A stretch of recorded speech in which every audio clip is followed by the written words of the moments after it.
Halo semua, salam jumpa kembali di channel kita ini. Semoga channel kita ini dapat bermanfaat demi peningkatan pengetahuan dan wawasan kita semua. Mari kita buka pikiran, buka hati, dan buka jendela ilmu.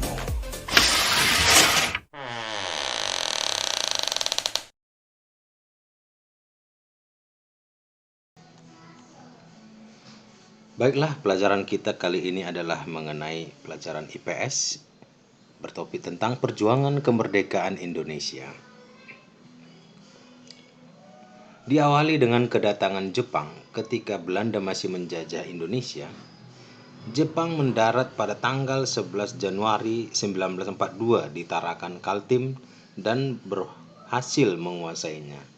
Jepang tanpa menemui banyak perlawanan berhasil menduduki Indonesia, yang mana faktanya orang Indonesia menyambut kedatangan pasukan Jepang dengan perasaan senang dan gembira, karena Indonesia berpikir bahwa Jepang itu telah membebaskan orang Indonesia dari belenggu penjajahan kolonial Belanda.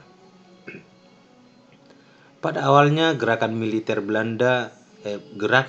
Jepang itu berbaik hati kepada Indonesia dengan mengaku sebagai saudara tua bangsa Indonesia. Namun akhirnya sikap itu berubah karena itu hanya pura-pura belaka sebagai menarik simpati bangsa Indonesia. Apa yang ditentukan oleh pemerintah Jepang tampaknya mendukung kemerdekaan Indonesia, meskipun Jepang sebenarnya menerapkan untuk kepentingan pemerintahannya sendiri yang pada saat itu sedang menghadapi perang. Terutama setelah Jepang mengetahui harapan besar Indonesia untuk mencapai kemerdekaan. Untuk mempengaruhi masyarakat Indonesia agar mau membantu Jepang, maka Jepang melakukan berbagai cara, termasuk mengizinkan bendera merah putih dikibarkan, lagu Indonesia Raya diizinkan untuk dinyanyikan, bahasa Indonesia diizinkan digunakan sebagai bahasa pengantar, dan mendirikan berbagai organisasi. Organisasi ciptaan Jepang itu antara lain ada Gerakan 3A yang didirikan pada tanggal 29 April 1942 dipimpin oleh Mr. Syamsuddin. Kemudian ada Putera atau Pusat Tenaga Rakyat, didirikan tanggal 1 Maret 1942, dipimpin oleh 4 serangkai, yaitu Insinyur Soekarno, Dr. Andes Muhammad Atta, Ki Hajar Dewantara, dan KH Mansur. Kemudian ada juga organisasi Jawa Hokokai atau Himpunan Kebaktian Jawa. Ini didirikan pada tanggal 8 Januari 1944, dipimpin oleh pejabat-pejabat Jepang.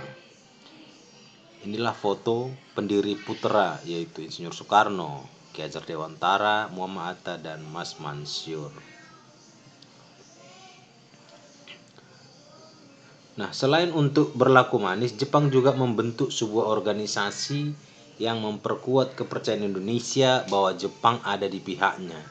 Organisasi itu meliputi ada Gerakan 3A, ada Putera, dan ada Jaka Hokokai. Nah, kemudian dikenal juga propaganda yang terkenal diusung oleh Jepang, yaitu Gerakan 3A, yang isinya adalah Jepang Pelindung Asia, Jepang Pemimpin Asia, dan Jepang Cahaya Asia. Pada awalnya, Gerakan 3A ini dikenalkan kepada masyarakat Indonesia, namun tidak berlaku lama karena kurangnya simpati masyarakat Indonesia terhadap gerakan itu. Sebagai gantinya, pemerintah Jepang menawarkan kerjasama yang menarik, yakni membebaskan pemimpin-pemimpin Indonesia yang ditahan Belanda. Misalnya, Insinyur Soekarno, Muhammad Atta, Sultan Syahrir, dan lain-lain. Sebagai negara imperialis baru, Jepang itu membutuhkan bahan-bahan, maka dia melakukan berbagai cara untuk memenuhi kebutuhannya. Salah satunya yaitu mengadakan romusa atau kerja paksa. Lalu para petani diawasi agar hasil pertaniannya diserahkan kepada bala tentara Jepang.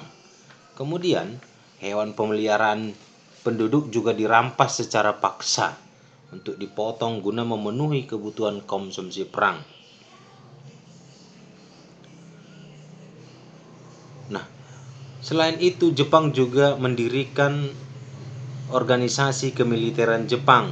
Ada Seinendan, itu barisan pemuda, ada Keibodan, barisan pembantu polisi, ada Heiho, pembantu prajurit Jepang, pembela tanah air atau PETA, Fujinkai, barisan perhimpunan wanita, Suishintai, barisan pelopor, Jibakutai, yakni barisan berani mati, Seinentai, barisan murid sekolah dasar, Gakukotai, barisan murid sekolah dan lanjutan, Hizbullah merupakan organisasi pemuda-pemuda Islam yang dididik secara militer. Kemudian, Jepang juga menjanjikan kemerdekaan bagi Indonesia. Pemimpin Jepang yang menjanjikan kemerdekaan Indonesia itu adalah Jenderal Kuniaiki Koiso. Hal ini didukung dengan dibentuknya BPUPKI dan PPIKI. BPUPKI dalam bahasa Jepang dikenal dengan Dokuritsu Junbi Kosakai yang dibentuk tanggal 1 Maret 1945 dan diketuai oleh Dr. Rajiman Weddiudiningrat. Setelah BPUPKI dibubarkan, maka digantikan dengan PPKI atau Panitia Persiapan Kemerdekaan Indonesia. Istilah Jepang dari PPKI adalah Dokuritsu Junbi Inkai yang dibentuk tanggal 7 Agustus 1945, diketuai oleh Insinyur Soekarno dan dilantik secara simbolis oleh Jenderal Terauchi. Nah, pada tanggal 11 Agustus 1945, Jenderal Terauchi mengumumkan bahwa Indonesia akan diberikan kemerdekaan tanggal 24 Agustus 1945. Hal ini disampaikannya ketika perundingannya dengan ketiga tokoh Indonesia, yakni Insinyur Soekarno, Muhammad Hatta, dan Dr. Rajiman Weddiudiningrat di Dalat, Vietnam. Lalu pada tanggal 14 Agustus, Jepang menyerah tanpa syarat kepada sekutu. Hal ini dilatar belakangi oleh sekutu telah membombardir kota-kota kekuatan Jepang, yaitu pada tanggal 6 Agustus 1945, Jepang menghadiahi bom atom yang pertama ke kota Nagasaki. Bom atom ini dijuluki dengan Little Boy. Kemudian pada tanggal 9 Agustus, Jepang juga menghadiahi kota Hiroshima di Jepang dengan bom atom yang kedua dan kekuatannya lebih dahsyat lagi. Nah, pada tanggal 15 Agustus, para pemuda Indonesia mendengarkan kekalahan Jepang dari radio BBC. Tokoh pemuda Indonesia yang mendengarkan ini adalah Sultan Syahrir. Selanjutnya,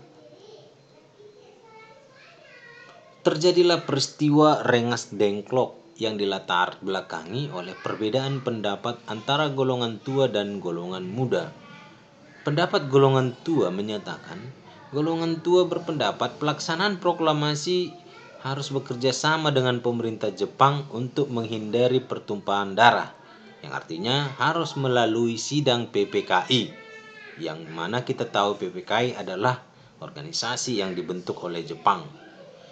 Namun, pendapat golongan muda menyatakan bahwa proklamasi dilaksanakan dengan kekuatan sendiri tanpa bantuan Jepang.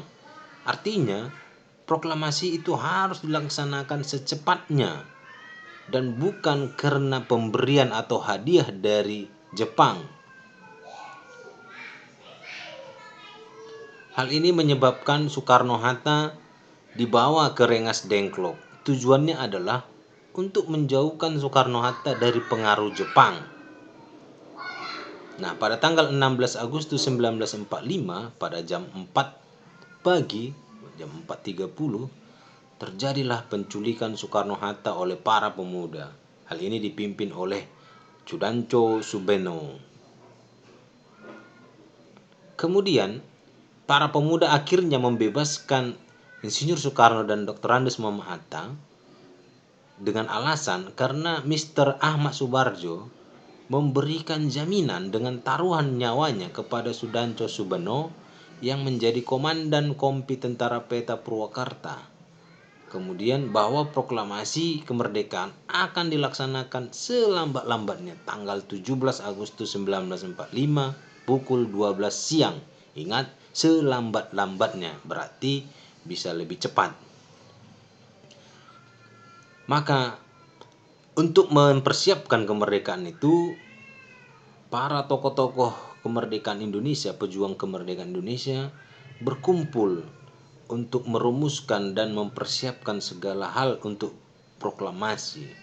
Nah, mereka berkumpul di rumah Laksamana Maeda karena alasan Laksamana Maeda memang mendukung perjuangan bangsa Indonesia.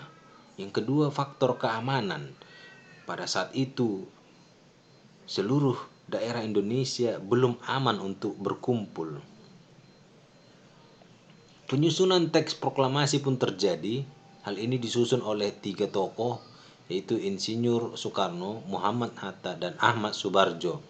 Namun yang merumuskan teks proklamasi adalah Ahmad Subarjo, kemudian diketik ulang oleh Sayuti Melik. Nah, lalu yang bertugas untuk menjahit bendera pusaka Indonesia yang pertama kali untuk proklamasi adalah Ibu Fatmawati, yaitu istri dari Insinyur Soekarno. Di sini boleh kita lihat perbandingan naskah tulisan dengan naskah yang setelah diketik.